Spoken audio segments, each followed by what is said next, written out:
todos muito bem-vindos ao vídeo sobre os temas complexos e de maior profundidade teológica do livro 1 Reis. É altamente recomendável que vocês assistam ao vídeo sobre todo o livro de 1 Reis, para que vocês possam ter uma compreensão geral do livro. Assim vai ficar mais fácil entender os temas que serão abordados neste vídeo, tá bom? Preparem-se, pois analisaremos algumas passagens que levantam questões que desafiam tanto o entendimento literal quanto espiritual. Os livros de 1º e 2º Reis receberam esse nome porque registram e interpretam a trajetória de todos os reis de Israel e Judá, com exceção de Saul. Embora os últimos dias de Davi também sejam mencionados, sua história completa aparece principalmente em 1º e 2º Samuel. Grande parte dos acontecimentos de seu reinado pode ser encontrada nos capítulos 2 a 24 de 2º Samuel e nos capítulos 11 a 29 de 1º Crônicas. O título Reis surgiu pela primeira vez na tradução latina de Jerônimo, feita cerca de 6 séculos após a Septuaginta. O que é que os livros registram, né? Os livros de 1º e 2º Reis narram a história de Israel desde a sucessão de Salomão ao trono até o trágico fim do reinado de Zedequias, o último rei de Judá, durante o período do cativeiro babilônico em 597 a.C.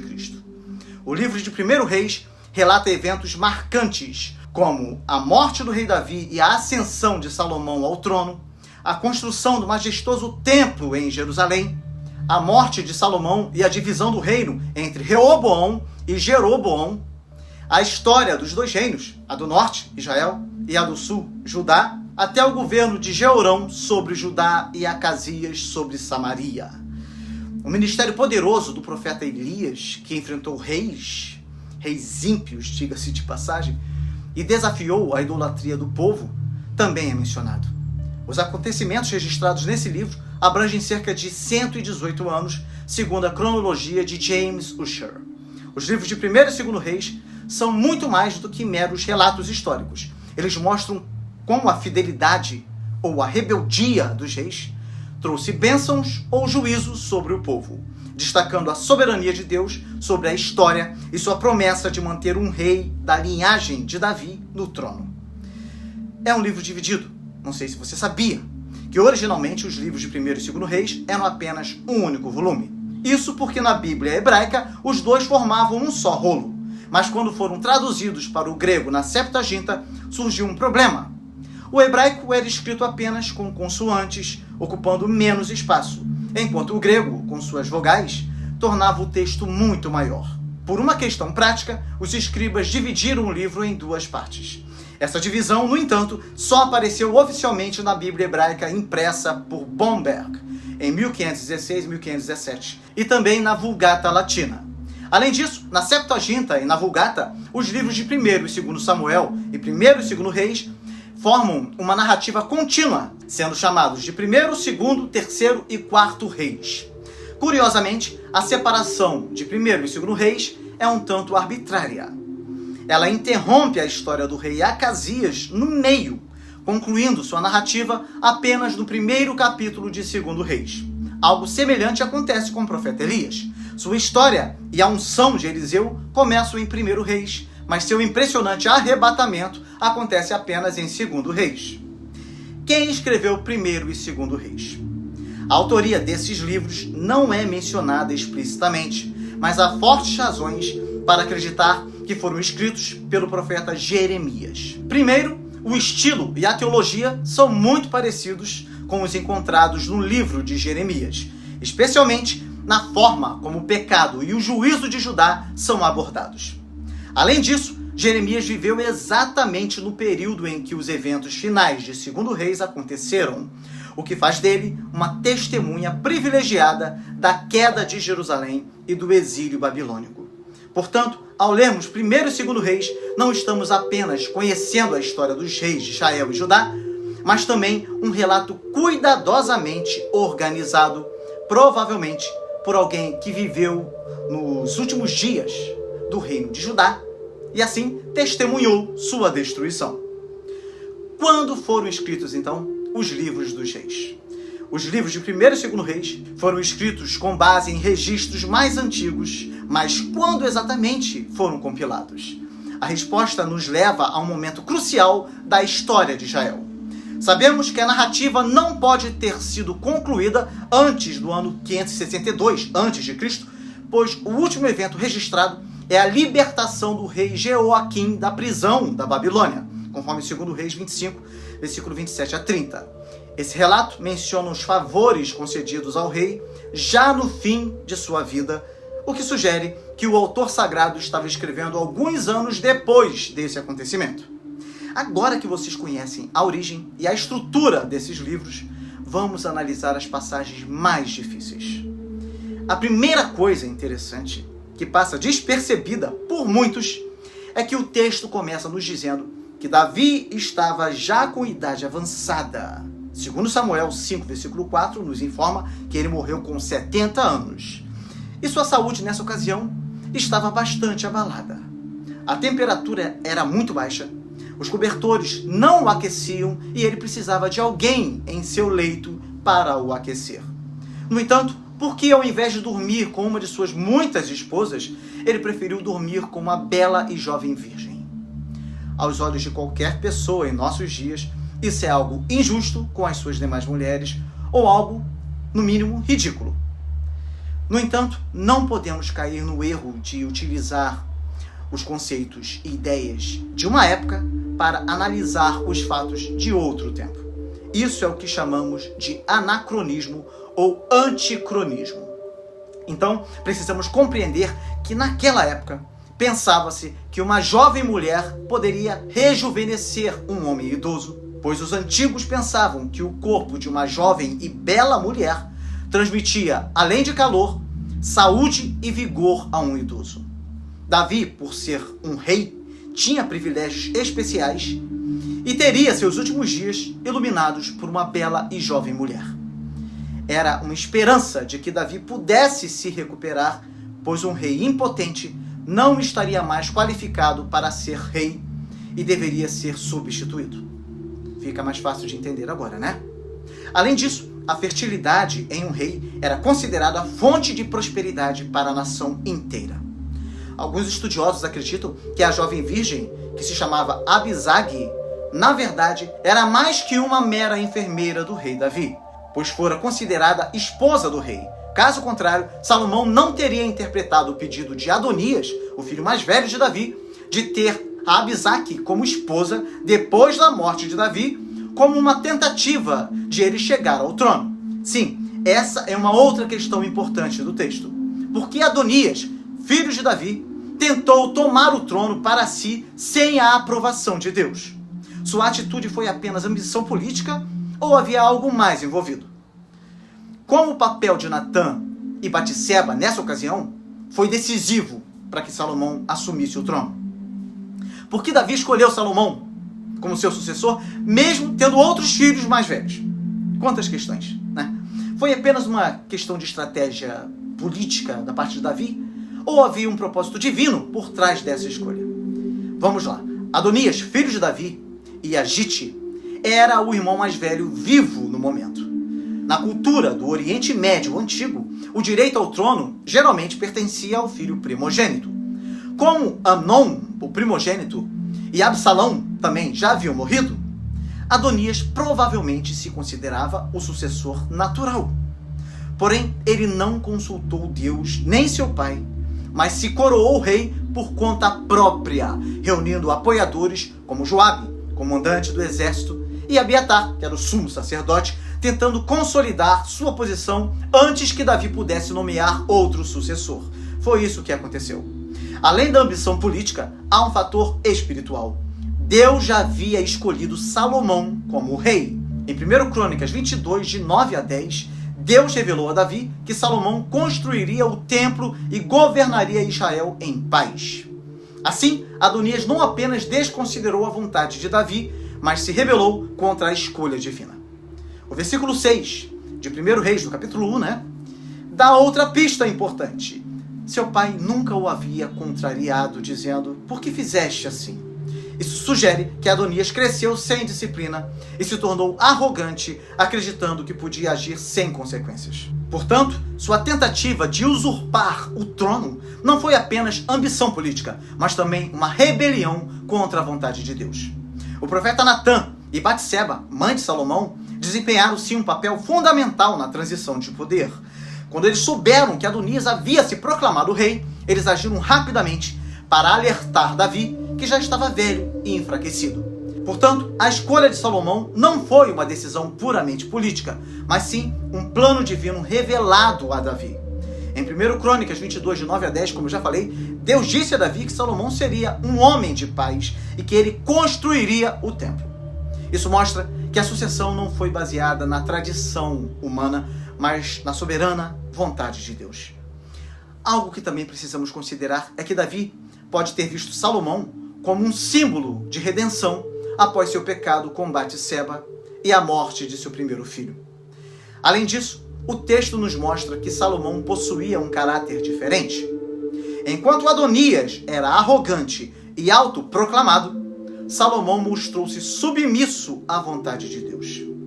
Portanto, a escolha de Salomão não foi apenas uma questão política, guardem isso, mas o cumprimento de um plano divino que prepararia o caminho para a construção do templo e apontaria para o reinado eterno de Cristo. Como? Eu já vou explicar.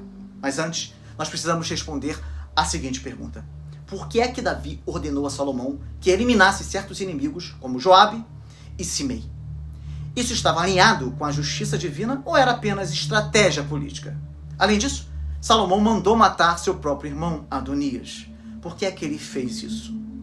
Antes de morrer, Davi deu a Salomão instruções para lidar com alguns homens que representavam ameaças ao reino. Entre eles estavam Joabe e Simei. Essa ordem pode parecer dura à primeira vista, mas envolvia tanto justiça divina quanto estratégia política. Como já vimos, Joabe era um líder traiçoeiro e assassino. Falamos sobre ele, bastante sobre ele, no vídeo que resumiu todo esse livro.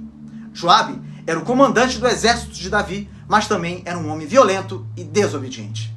Ele matou Abner, um general que Davi queria reconciliar consigo. Ele assassinou Amasa, outro comandante nomeado por Davi, e se aliou a Adonias contra Salomão. Embora Joabe tivesse servido a Davi, ele agia por conta própria, desobedecendo ordens e eliminando rivais para consolidar seu poder. Davi não puniu na época, talvez por razões políticas, mas sabia que seus crimes não podiam ficar impunes. A lei mosaica exigia que assassinos fossem punidos com a morte. Foi isso que Salomão fez ao ordenar sua execução. Ou seja, Joabe não foi morto apenas por razões políticas, mas porque sua culpa exigia justiça e ele ainda representava uma ameaça ao novo governo. Simei, por sua vez, era um inimigo de longa data de Davi. Simei, um descendente da casa de Saul, insultou Davi publicamente e o amaldiçoou quando ele fugia de Absalão. Embora tinha pedido perdão depois, Davi sabia que ele era instável e potencialmente perigoso. Por isso Salomão lhe deu uma chance. Ordenou que Simei ficasse em Jerusalém sem sair. Isso funcionava como uma espécie de prisão domiciliar, impedindo-o de reunir apoio entre os remanescentes da casa de Saul. Porém, Simei quebrou a ordem, demonstrando que não era confiável. Salomão então ordenou sua execução. Isso mostra que a punição de Simei não foi também apenas por vingança, mas porque ele era um risco ao reino. Sua morte consolidou a paz e eliminou possíveis revoltas. Portanto, estamos falando de justiça divina ou estratégia política? Talvez vocês se perguntem. Os dois elementos estavam presentes. A justiça divina exigia que assassinos e traidores fossem punidos. Mas além disso, a execução de Joabe e Simei fortaleceu o governo de Salomão, eliminando opositores que poderiam causar instabilidade. Portanto, a ação de Salomão não foi mera vingança ou um expurgo político, mas o cumprimento da justiça de Deus, ao mesmo tempo em que assegurava a estabilidade do reino. Além disso, Salomão mandou matar seu próprio irmão, como eu já falei, Adonias. Por que é que ele fez isso, não é? Após sua tentativa frustrada de tomar o trono, Adonias parecia ter aceitado a liderança de Salomão. Parecia. No entanto, ele pediu para se casar com Abisag, a sunamita, que havia servido Davi nos últimos dias de sua vida. Teria ela sido esposa de Davi? Muitos acreditam que sim. Esse pedido não era inocente. No mundo antigo, tomar uma mulher do antigo rei era um sinal de reivindicação ao trono. Exemplo disso foi quando Absalão tomou as concubinas de Davi para se declarar rei, conforme 2 Samuel 16. Salomão entendeu rapidamente a manobra e viu que Adonias ainda tentava usurpar o poder. Como ele já havia sido perdoado uma vez, sua insistência demonstrava rebeldia e Salomão ordenou sua execução. Adonias desconsiderou a misericórdia que recebeu. Depois de sua primeira tentativa de golpe, Adonias havia sido poupado desde que se comportasse como um súdito leal. Ao tentar esse novo golpe, um golpe disfarçado, ele quebrou o acordo. Se Salomão tivesse ignorado isso, poderia ter enfrentado uma nova revolta mais tarde. Sua decisão garantiu que o reino começasse sem disputas internas. Outra questão difícil de explicar é a seguinte: se Salomão recebeu sabedoria diretamente de Deus, como pôde cometer tantos erros ao longo de seu reinado? Como sua queda moral se encaixa no conceito bíblico de sabedoria? Salomão foi um dos homens mais sábios que já viveram, pois sua sabedoria veio diretamente de Deus. No entanto, sabedoria não é o mesmo que obediência. Guardem isso. A sabedoria de Salomão era um dom de Deus, mas exigia aplicação prática. Quando Deus concedeu sabedoria a Salomão, ele deu a ele discernimento e entendimento incomparáveis. Essa sabedoria se manifestou em julgamentos justos, o caso, por exemplo, das duas mães. Fantástica a decisão de Salomão. A administração edificante também do reino, ele exerceu isso de forma perfeita. Além disso, Salomão tinha conhecimento sobre a criação e a natureza. Ele escreveu provérbios e cânticos inspiradores.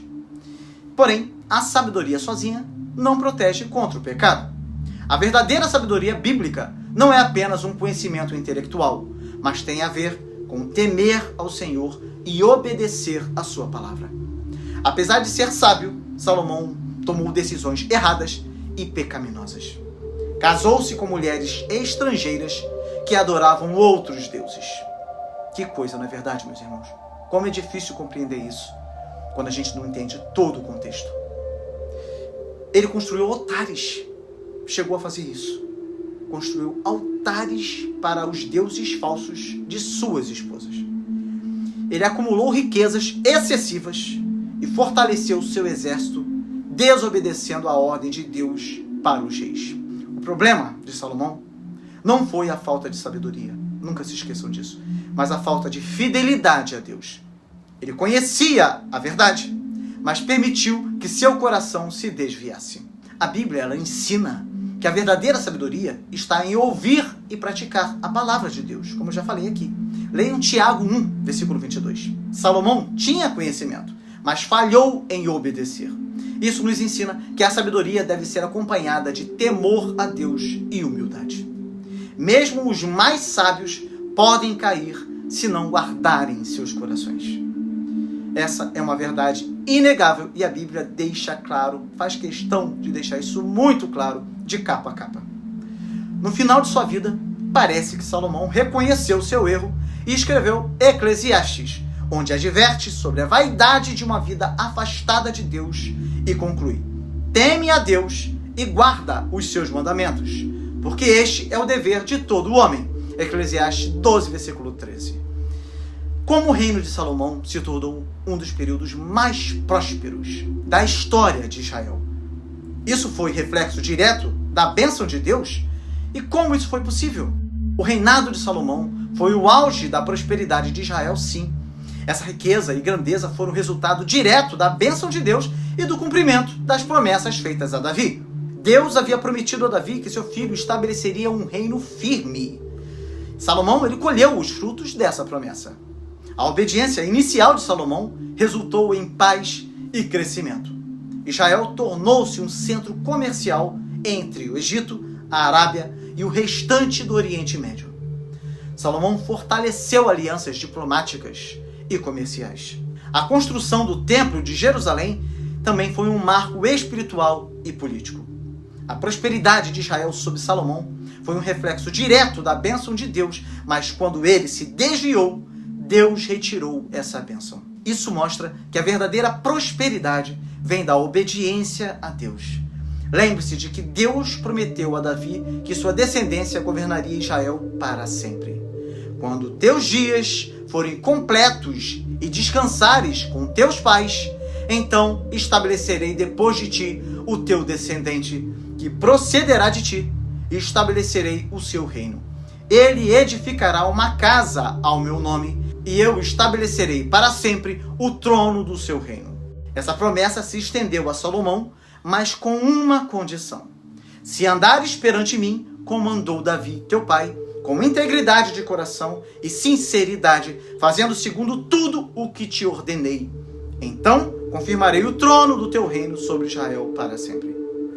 Contudo, Salomão desobedeceu, adorando outros deuses. Como consequência, Deus anunciou que o reino seria dividido após sua morte. Por que Deus fez essa promessa, então, se sabia da divisão futura? A promessa era condicional para os reis terrenos, mas incondicional em Cristo. Deus estabeleceu uma aliança com Davi que teria cumprimento pleno no Messias. Leiam o Salmo 89, vocês verão.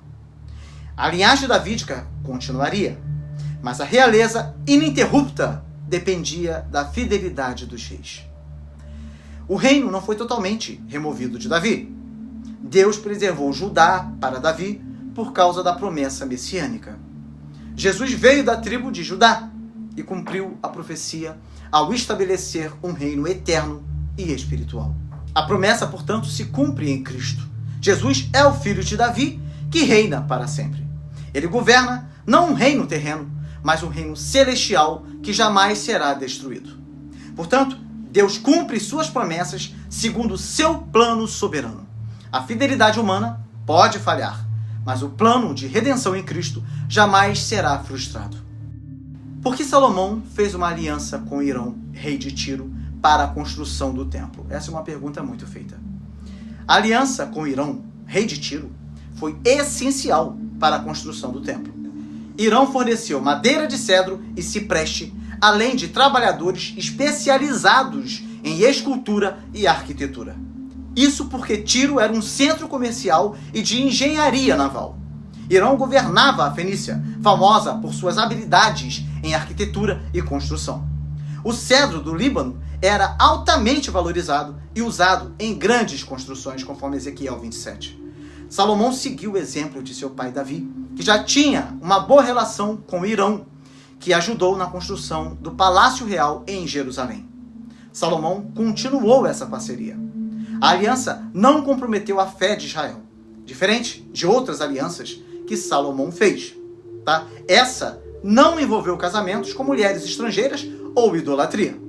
O propósito era legítimo: construir a casa do Senhor.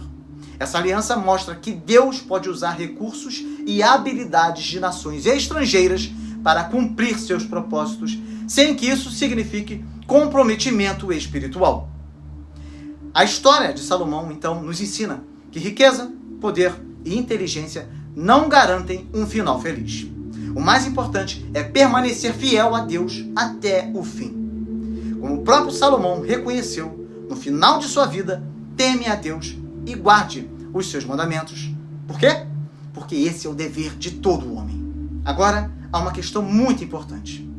Qual era o simbolismo do templo de Salomão e como sua estrutura apontava para a presença de Deus? Nós já falamos aqui sobre todo o simbolismo do tabernáculo. Se você não assistiu esse vídeo, assista. Um vídeo belíssimo. O templo de Salomão era muito mais do que um edifício.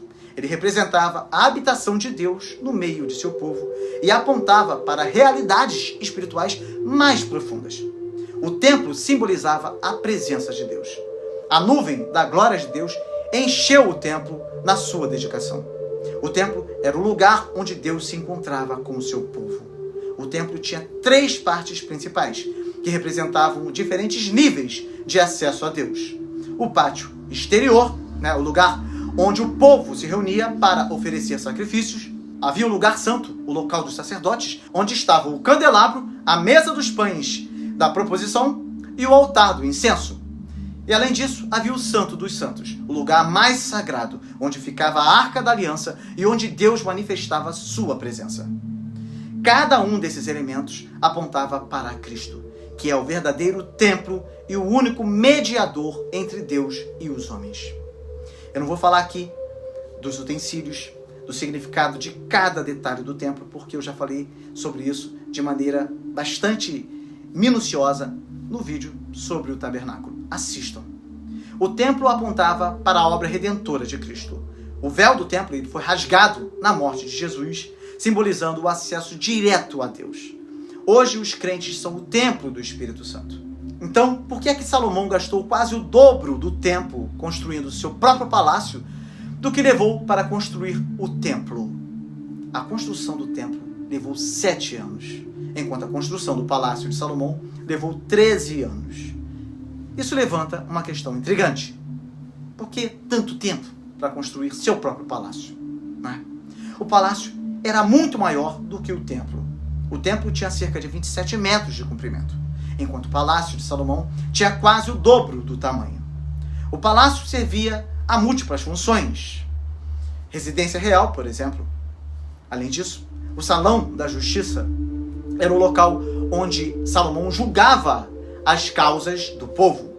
Também tinha a casa da filha do faraó, uma de suas esposas. Devemos considerar que o tempo gasto revela uma possível mudança de prioridades. Tudo bem. No início de seu reinado, Salomão ele estava totalmente focado em honrar a Deus. Mas à medida que o tempo passava, ele começou a se concentrar mais em sua própria glória e conforto. Isso pode ser um sinal de que lentamente seu coração foi se afastando da devoção exclusiva ao Senhor, culminando em sua idolatria nos anos posteriores. É fácil começar bem, mas o desafio é permanecer fiel até o fim. A prosperidade e o sucesso podem levar à negligência espiritual. Devemos sempre lembrar que o reino de Deus deve ser prioridade sobre nossos interesses pessoais. Tudo isso é importante ser considerado, sim, mas também não podemos deixar de considerar que ele construiu o templo de forma mais rápida devido à urgência, à prioridade. Foi por isso que muitos estudiosos consideram que ele construiu muito mais rápido o templo do Senhor e depois, com mais calma, ele construiu a sua própria casa, residência e as demais obras. Faz sentido também, não? Qual o significado da descida da glória de Deus no templo durante a dedicação? A descida da glória de Deus no templo foi um sinal visível da aceitação divina e da presença de Deus habitando entre o seu povo. Quando Salomão concluiu a dedicação do templo, o fogo desceu do céu e consumiu os sacrifícios, e a glória do Senhor encheu o templo. A nuvem da glória era semelhante àquela que acompanhou Israel no deserto, indicando que Deus estava satisfeito com o templo como local de adoração. Isso corrobora com a ideia de que Salomão construiu o templo com maior rapidez, devido à urgência de um local adequado para adoração. Deus confirmou que aquele seria o lugar de sua presença. A glória de Deus era tão intensa que os sacerdotes não conseguiam permanecer dentro do templo. Deus habitaria no templo enquanto o povo permanecesse fiel à sua aliança. No Novo Testamento, Jesus se apresenta como o verdadeiro templo, em João 2, versículo 19 a 21. E hoje, os crentes são templo do Espírito Santo, conforme 1 Coríntios 6, versículo 19. Após a dedicação do templo, Deus apareceu a Salomão pela segunda vez e reafirmou suas promessas e advertências. Deus declarou que permaneceria com Israel se fossem fiéis, mas que destruiria o templo e espalharia o povo se afastassem.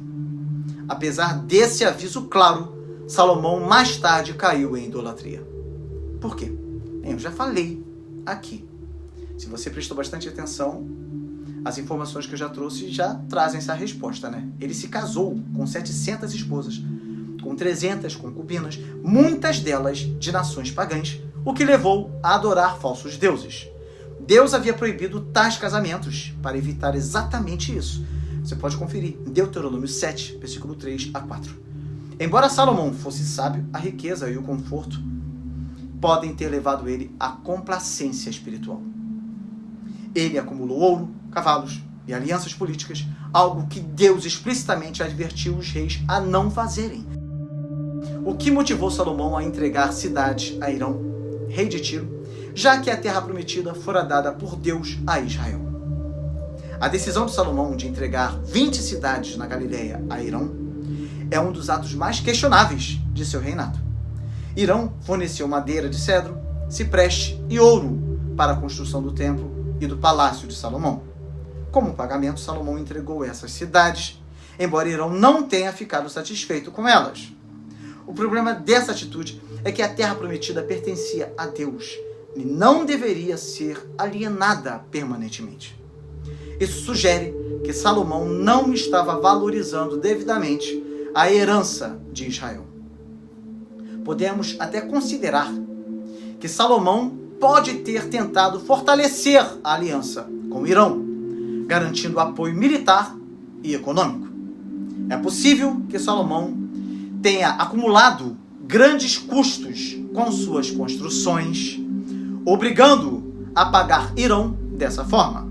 Pode ser.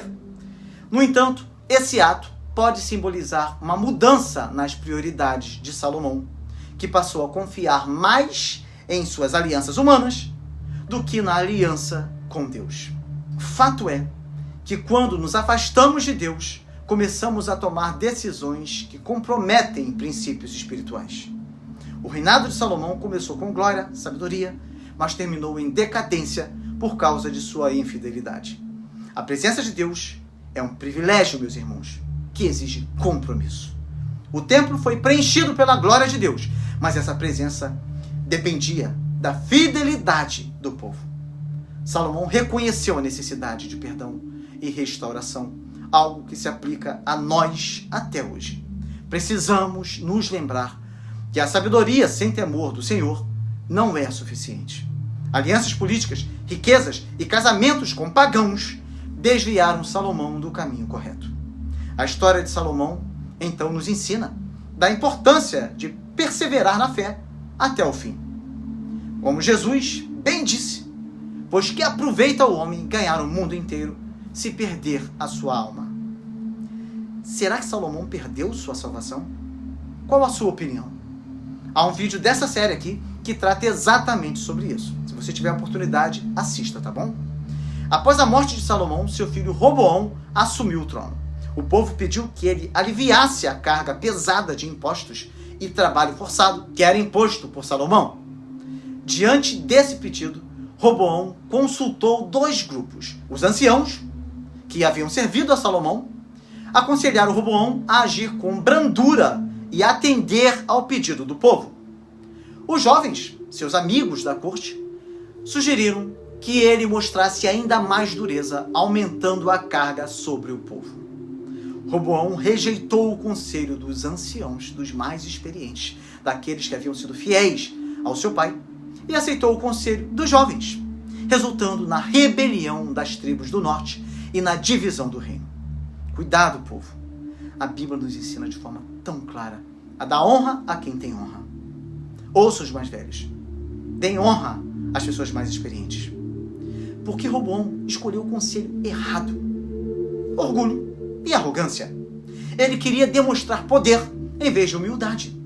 Provérbios 16, versículo 18 nos diz: a soberba procede à ruína e a altivez do espírito precede a queda. Além disso, ele expressou falta de temor a Deus. Diferente de Davi e Salomão, Roboão não buscou a vontade de Deus nessa decisão.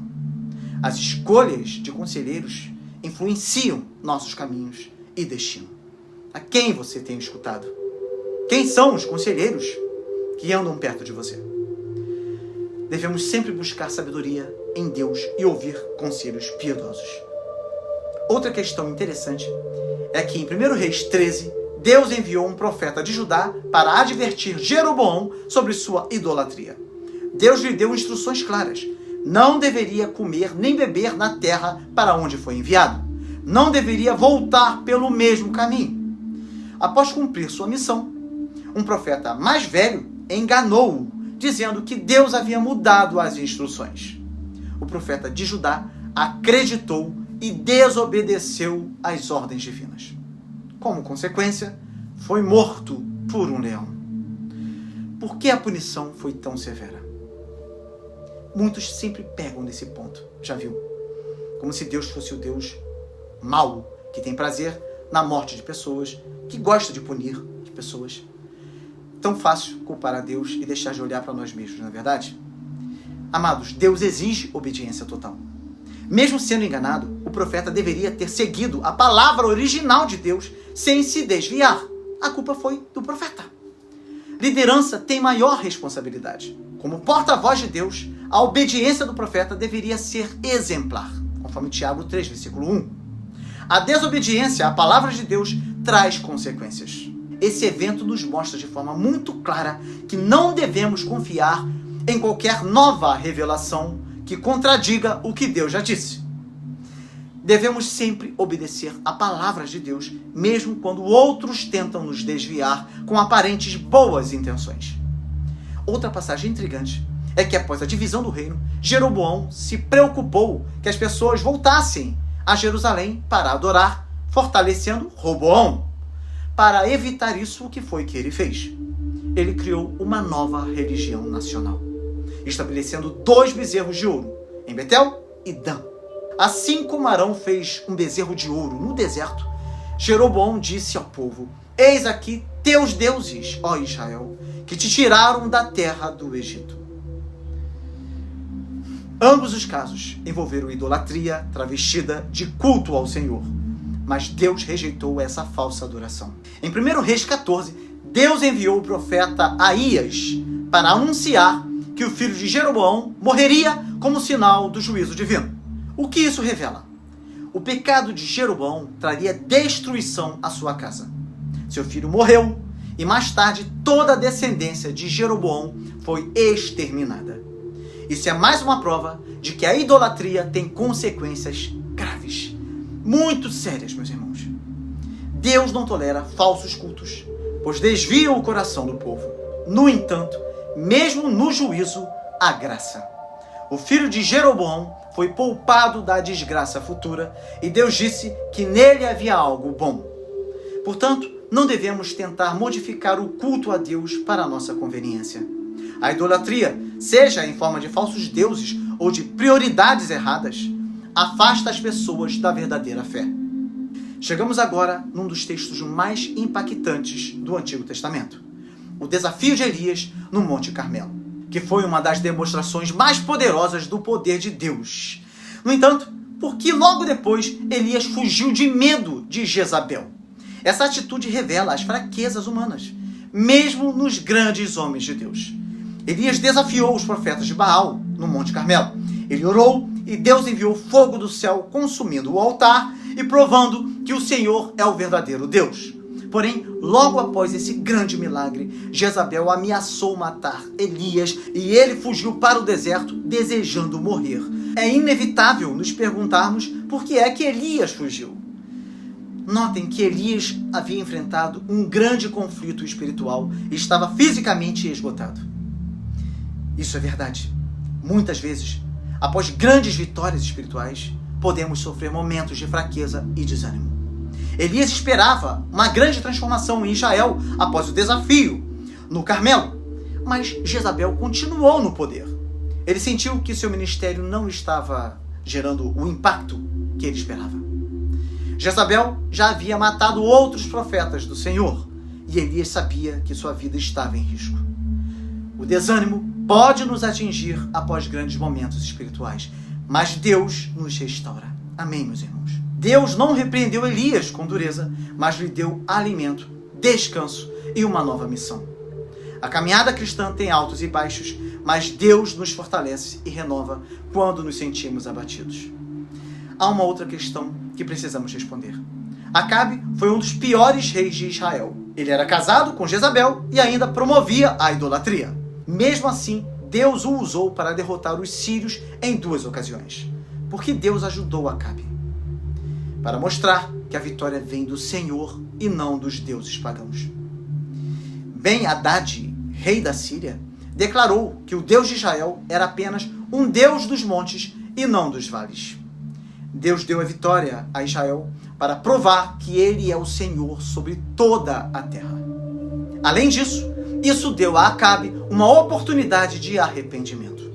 Mesmo sendo perverso, Acabe viu claramente que a vitória veio do Senhor e não de seus ídolos. Deus demonstrou sua misericórdia, dando a Acabe a chance de se voltar para ele.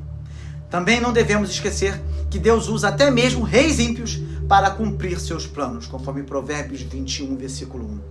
Acabe venceu a batalha, mas sua desobediência posterior levou ao seu juízo. Agora notem só que coisa interessante. Em 1 Reis 19, Elias encontra Eliseu, lança sua capa sobre ele, né? Um gesto que simbolizava a transferência de autoridade profética. A capa de Elias representava seu chamado e autoridade como profeta. Então, quando ele lançou a capa sobre Eliseu, Elias, na verdade, estava indicando que Deus o havia escolhido como sucessor. Por quê? Porque no Antigo Testamento, roupas simbolizavam identidade e posição. Eliseu, ao receber a capa, passava a compartilhar da missão profética de Elias. Eliseu deixou tudo para seguir Elias, indicando total compromisso com a vocação. A transição entre Elias e Eliseu mostra que a obra de Deus não depende de um único homem, mas continua através das gerações. No Novo Testamento, esse princípio aparece quando Jesus transfere a sua missão aos discípulos, dando-lhes o Espírito Santo como capacitação. Deus sempre levanta novos líderes para continuar sua obra. Devemos estar prontos para sermos usados por Ele e também para discipular outros. Uma outra questão que é bastante levantada é a seguinte. Em 1 Reis 22, o rei Acabe consulta seus profetas antes de atacar Ramote e Gileade. Todos profetizam vitória, mas o profeta Micaías revela que um espírito mentiroso enganou esses profetas. Como entender essa profecia? Acabe já havia rejeitado repetidamente a verdade de Deus e buscava apenas profetas que dissessem o que ele queria ouvir. Como juízo, Deus permitiu que um espírito de mentira influenciasse os falsos profetas. Deus não mente, mas pode permitir que os ímpios sejam enganados como consequência de sua rebeldia. Acabe tinha acesso à verdade, mas escolheu rejeitá-la. Então Deus permitiu que ele fosse enganado. Acabe tinha escolha. Micaías lhe revelou a verdade, mas ele preferiu ouvir os falsos profetas. Isso mostra que aqueles que rejeitam a verdade de Deus acabam escravizados pela mentira. Quando alguém insiste em rejeitar a verdade, Deus pode permitir que essa pessoa colha as consequências de sua escolha. Precisamos ter discernimento para não aceitar qualquer mensagem apenas porque soa agradável. O último ponto importante que desejo analisar com vocês nesse vídeo é o assassinato de Nabote, que foi um dos eventos mais chocantes do reinado de Acabe e Jezabel. Em 1 Reis 21, Nabote, um israelita fiel, se recusa a vender sua vinha porque a lei de Deus proibia a venda definitiva de heranças tribais, conforme Levítico 25. Jezabel, então, forjou falsas acusações contra Nabote, fazendo com que ele fosse executado para que Acabe tomasse sua propriedade. Acabe e Jezabel desprezaram completamente a justiça divina. O assassinato de Nabote envolveu falsos testemunhos, abusos de poder e ganância, violando os mandamentos de Deus. Jezabel manipulou líderes para matar um homem inocente e tomar sua propriedade. Isso refletia o nível de depravação que Israel havia atingido sobre o governo de Acabe. O juízo divino foi imediato e severo. Deus enviou Elias para confrontar Acabe e anunciar que ele e Jezabel morreriam violentamente como punição. Essa foi uma das profecias mais duras e diretas contra um rei de Israel. Deus não tolera a injustiça e o abuso de poder. Mesmo quando parece que os ímpios prevalecem, Deus trará juízo no tempo certo. Guardem isso no coração de vocês. Mesmo quando parece que os ímpios prevalecem, Deus trará juízo no tempo certo. Você entendeu? Diga amém. Deus seja louvado hoje e sempre. Povo de Deus, não perca a oportunidade de mudar a sua vida através dos nossos cursos. Você vai aprender a Bíblia, a história do cristianismo, filosofia, as ciências políticas de uma forma simples e inovadora. É só apontar seu celular para o QR Code que está aparecendo agora na tela ou digitar no Google a Bíblia Toda Academy, com Y no final, tá? .com.br, para que você possa acessar a página dos cursos e conferir tudo o que temos a oferecer a você. Essa é uma grande oportunidade de adquirir um material de excelência por um preço muito especial. Espero vocês lá na academia, a Bíblia Toda, tá bom? Chegamos ao final de mais um vídeo. Que Deus te abençoe muito e até o próximo vídeo com a graça de Deus.